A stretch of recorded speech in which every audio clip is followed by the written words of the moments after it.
We are all anticipating the third installment of Poppy Playtime. However, Mom has given us very few hints and teasers as to what we can expect in Chapter 3. So far, mostly all we've got, other than the teaser trailer released last year, is of course Kissy Missy being loaded onto a train, being transported possibly to the Playcare, along with the poster found in the incinerator map in the game of Project Playtime. This poster consisted of 3 plushies skipping down a path leading to the Playcare. Previously, I made a video overall talking about what we can expect in Chapter 3, but today I want to specifically go into what we can expect to see within the Playcare, the on-site orphanage within Playtime Co. In the Chapter 3 teaser trailer we got last year, we could hear Elliot Ludwig announcing the opening of the on-site orphanage called the Playcare, while we can hear the screams and cries of children in the background. I announce Playcare, our very own on-site orphanage.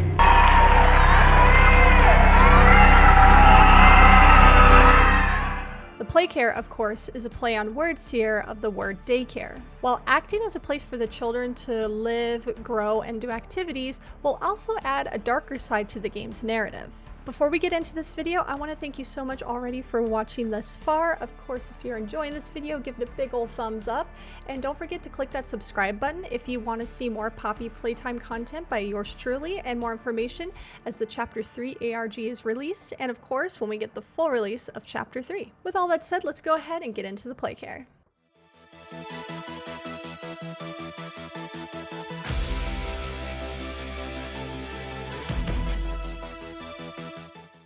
I think we can expect this to be the biggest map we've ever explored within Playtime Co., and also the creepiest. Long, abandoned maze-like corridors and rooms where the children once slept, possibly filled with medical equipment like IV bags, wheelchairs, crutches, and more. I'm sure we will see more bloodied, lifeless toys strewn across the floors, decaying walls with chipped paint, and moldy bedding in the dorms. I don't expect to find any living children, but of course no bodies or anything graphic like that either. It'll just be simply abandoned. There will likely be a large communal area where the children will sit at tables and play board games, color, and I'm sure more playground equipment like we saw in the game station. The walls will be covered in children's drawings of them with their favorite toys, and I'm hoping for some images to give us a more haunting narrative of maybe some of the children scared, drawing pictures of Harley Sawyer as an evil doctor with scalpels and syringes. There also may be a cafeteria area where the kids gather for meal times, plates and utensils left to rot, a kitchen where food was prepared.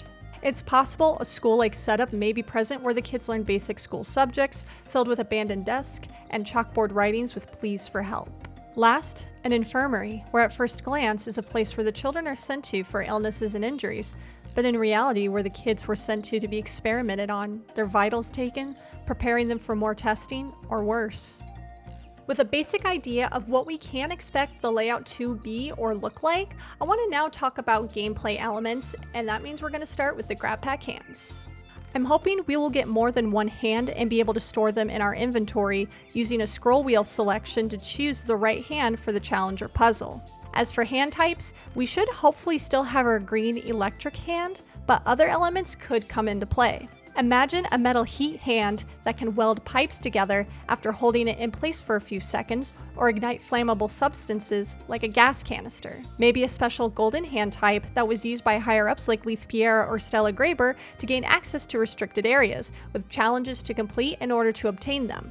These hands don't have to be acquired to finish the game, but do give us access to hidden rooms and offices filled with more documents and lore. With additional hands, we should see more variety in the puzzles beyond electricity, connection, and power. The puzzles they added in Project Playtime to the pillars were fun, and I'm hoping we see that variety in this chapter. Like I said in my previous video, I still think the gas mask will likely play an important role as a tool we will have to use to navigate through the poppy gas, with limited time before we have to replace the air filter. As for challenges, we should expect to see ones that are themed to what one might do in a daycare, kinda like the games in the game station, with a deadly twist. Playing hide and seek through poppy gas-filled hallways and corridors, life or death hopscotch, or timed puzzles that could lead to our demise. I'm going to be real. I have researched for what feels like over a month, trying to figure out any hints that they might have given us as to what the Chapter 3 antagonists may be. While we may not know who or what they are, we might be able to figure out how they will be in the game.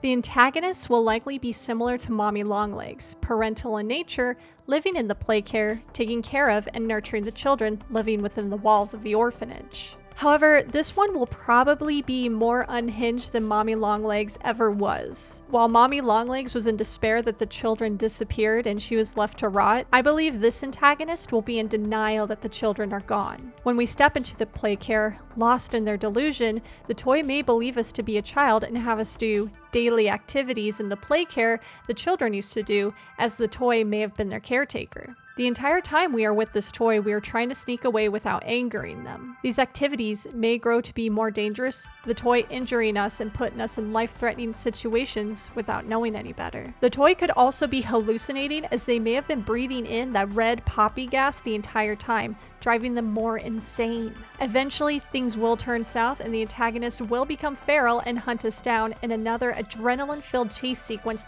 that may require use of more than one grab pack hand. Like Mommy Longlegs, I don't believe this toy will be acting alone. The 3 plushies on the Playcare poster I believe will be in Chapter 3. While not being the main antagonists, they may have been toys that lived alongside the children in the Playcare, acting as living plushies and befriending the orphans. They would play games with them, ease their fears before being sent to the game station or off for more experiments. The plushies may try to convince the larger toy that we are not a child, but face backlash for even thinking so, all 3 working under the fear of the antagonist. They may actively try to kill us behind the larger toy's back. Finally, I want to go ahead and talk about potential returning characters that we might see in Chapter 3. I feel 99% certain we will see Huggy Wuggy and Kissy Missy return for this chapter. I'm still firm in my belief that Kissy and Huggy will duke it out, Kissy attempting to save us from Huggy Wuggy. Of course, we will get another teaser of the prototype by either a silhouette or seeing more of its structure. It may even finally speak to us directly. In Chapter 2, it seems Poppy was cut off from us as we rode the train, so she may not be around much this time, but we should get more exposition on her importance. While we probably won't see Boxy Boo in the plush, we are likely to see him as a cardboard cutout along with other images of his likeness plastered across the Playcare. Last, I'm hoping we may find ourselves in a restricted area of the factory, entering a small cell containing a very special Brawn the Dinosaur, Thomas Clark. If you've made it to the end of my video, I want to thank you so much for watching. What do you think of my theories and what we can expect in Chapter 3? Go ahead and leave a comment down below. Tell me your predictions for Chapter 3. And of course, don't forget to subscribe once more if you want to be notified anytime I post a new Poppy Playtime video or give you a Poppy Playtime update. With all that said, thank you so much for watching again, and I will see you in the next video.